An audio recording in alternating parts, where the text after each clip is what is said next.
بعض بیوقوفوں نے کہا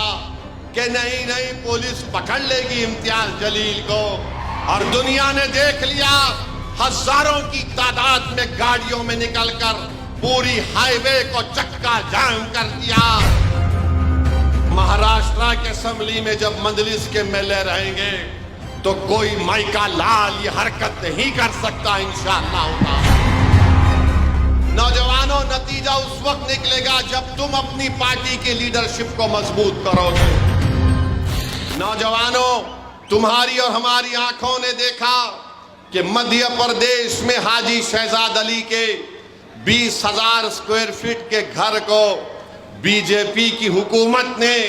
مودی کے بلڈوزروں نے حاجی شہزاد علی کو صرف اس لیے اس کا گھر توڑ دیا کہ حاجی شہزاد علی نے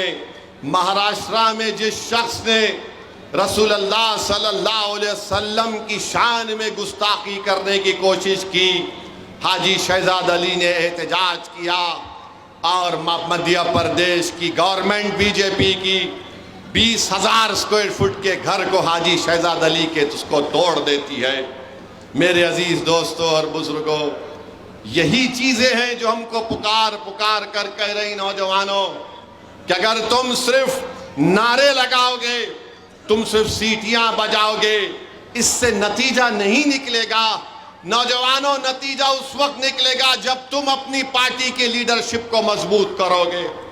نتیجہ اس وقت نکلے گا جب مہاراشٹرا کے آنے والے اسمبلی انتخابات میں امتیاز جلیل کی قیادت میں اگر مجلس اتحاد المسلمین کے 8-10 ایم ایل اے کامیاب ہو کر جائیں گے، اور مجلس کے ایم ایل اے کامیاب ہو کر جب مہاراشٹرا کے اسمبلی میں جائیں گے، اور اس کے بعد اگر کوئی رسول اللہ صلی اللہ علیہ وسلم کی شان میں گستاخی کرنے کی کوشش کرے گا، اس کے بعد اگر کوئی روڈ پر چلنے والے ہمارے ایک معصوم کو اپنی گاڑی سے روندے گا اس لیے کہ مسلمان ہیں، تو پھر اس کو معلوم ہوگا کہ مہاراشٹرا کے اسمبلی میں جب مجلس کے میلے رہیں گے تو کوئی مائیکا لال یہ حرکت نہیں کر سکتا انشاءاللہ تعالی۔ امتیاز جلیل نے، جس نے رسول اللہ صلی اللہ علیہ وسلم کی شان میں بکواس بکی، امتیاز جلیل نے احتجاج کا اعلان کیا، تو ہمارے ہی صفوں میں بعض لوگ موجود ہیں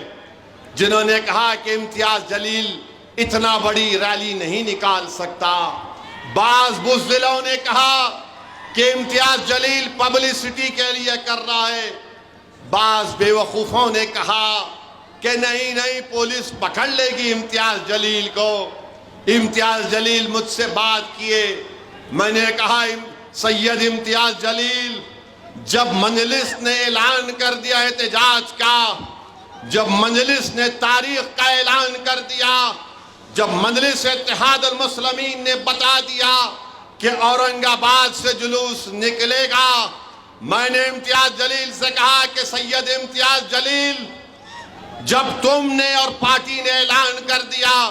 کوئی آؤ یا نہ آؤ، تم کم سے کم اپنی گاڑی میں نکلو اورنگ آباد سے۔ اور دنیا نے دیکھ لیا کہ مہاراشٹرا کی تاریخ میں اتنا بڑا مسلمانوں کا احتجاج کبھی نہیں ہوا تھا۔ اورنگ آباد سے بھیونڈی تک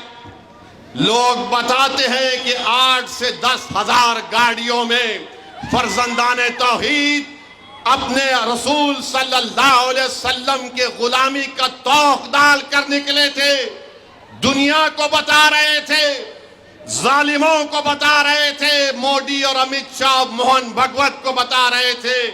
کہ ہم اپنے رسول کی عظمت کے لیے نکلے ہیں۔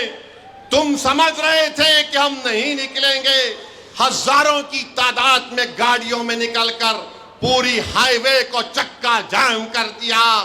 دلی پریشان، مودی پریشان، امت شاہ اورنگ آباد میں بیٹھے ہوئے تھے۔ امت شاہ کو یہ پریشانی لاحق ہو گئی کہ اورنگ آباد سے اگر ہزاروں گاڑیوں کا قافلہ نکلے گا تو میں کیسے ایئرپورٹ تک پہنچ سکوں گا۔ مگر الحمدللہ میں سلام کرتا ہوں ان تمام لوگوں کو جنہوں نے لبیک کہا اور اپنے رسول صلی اللہ علیہ وسلم کی شان میں جس نے گستاخی کرنے کی کوشش کی، احتجاج پرامن ہوا۔ میرے عزیز دوستوں اور بزرگوں، یہی طاقت ہے مجلس اتحاد المسلمین کی۔ اسی وجہ سے مجلس کو لوگ کہتے ہیں ان کو ووٹ مت ڈالو۔ ارے دنیا یہ سمجھ رہی تھی، یہ تمام مہاراشٹرا کی نام نہاد سیکولر پارٹیاں، یہ شیو سینا شنڈے کی، وہ فڈنویس جو ہوم منسٹر ہے بی جے پی کا، یہ سمجھ رہا تھا کہ امتیاز کو ہم نے ہرا دیا، مگر امتیاز جلیل نے بتا دیا کہ تم الیکشن میں پورے مل کر تم نے مجھ کو ہرا سکے، مگر میں احتجاج کرنے سے تم ہم کو روک نہیں پاؤ گے۔ ہم طاقت ہے ہمارے پاس، ہم اپنی طاقت کو جمہوری طریقے سے دکھائیں گے۔ میرے عزیز دوستوں اور بزرگوں، مہاراشٹرا کے مجلس اتحاد المسلمین کے اس کامیاب احتجاج کے بعد مہاراشٹرا کی تمام پارٹیوں کو اب سمجھ میں نہیں آ رہا ہے اب کیسے مجلس کے اس کامیابی کی طرف بڑھتے ہوئے قدموں کو روکا جائے، مگر مجھے یقین ہے کہ انشاءاللہ تعالی مہاراشٹرا کے آنے والے اسمبلی انتخابات میں اللہ سبحانہ و تعالی نبی کریم صلی اللہ علیہ وسلم کے صدقے اور طفیل میں مجلس اتحاد المسلمین کو ایک عظیم الشان کامیابی سے ہمکنار کرے گا۔ مجھے یقین ہے کہ مہاراشٹرا کے اسمبلی سے مجلس کے ایم ایل اے جیت کر جائیں گے، امتیاز جلیل کامیاب ہوگا، مفتی اسماعیل صاحب کامیاب ہوں گے، فاروق شاہ ایم ایل اے بنیں گے، فاروق شابدی شولاپور کا ایم ایل اے بن کر جائے گا، رئیس لشکریہ ممبئی سے اس جوگیشوری کا ایم ایل اے بنے گا، اور مختلف اسمبلی حلقے جات کے امیدواروں کا بھی اعلان ان قریب میں کر دیا جائے گا۔